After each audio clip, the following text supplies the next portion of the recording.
Welcome back at 6:38. Mother's Day is Sunday, and we know motherhood can be wild sometimes, right? So I thought we'd take a walk on the wild side and learn about some of the incredible moms at the Cleveland Metroparks Zoo. And as a mom, let me tell you, there's a lot to relate to.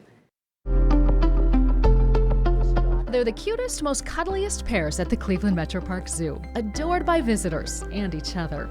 Like Mackenzie, Scratching. and her one-year-old son, Cohen. Koala mom is probably the most patient. After about a month of gestation, her jelly bean-sized baby is born and quickly crawls up into her pouch, which, unlike other marsupials, opens from the bottom, where he nurses and grows for about 7 months before emerging and then clinging on tightly to mom. And at this stage, at about 1 year old, the Joey will start to become a little more independent. So you'll start to see him actually crawl off on his own and explore the habitat.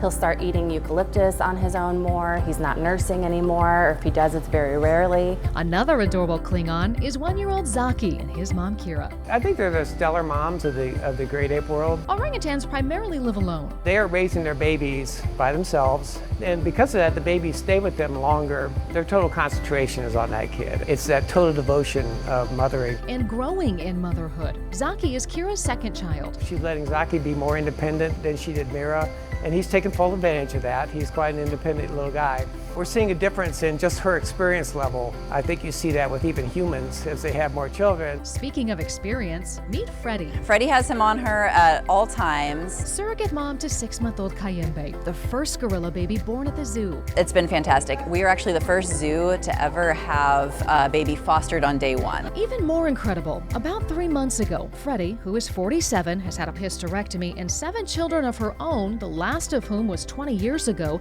has started producing milk for Cayenne. That has happened maybe one time in the gorilla population, and it was a mother who had just had a baby. We are just completely in shock. She says gorillas are fantastic mothers. He's ready to get away and get into everything. And as a mom herself, sees a lot of similarities. I watched Freddie put him in tummy time. She lets him take calculated risks, but she's always right there. She always has him on her. She carries him on her back. She wears him as a fuzzy bracelet, we call it, where he'll cling to her arm. And so he's just always with her. She's just so patient, and it's amazing to watch. Aren't they so sweet? So they tell me that they actually worked with the whole gorilla troop for about 2 years about how to care for a baby, just in case the birth mom refused Cayenne, which she ended up doing. But again, Freddie, they say, was the first to rush in there and scoop him up. Planning for a baby at an accredited zoo like ours is really a lengthy process, I found out, that's handled by a species survival plan based on genetics and behavior. Zoos then get recommendations to start breeding once it's determined they have a good pairing. So this doesn't just happen spontaneously.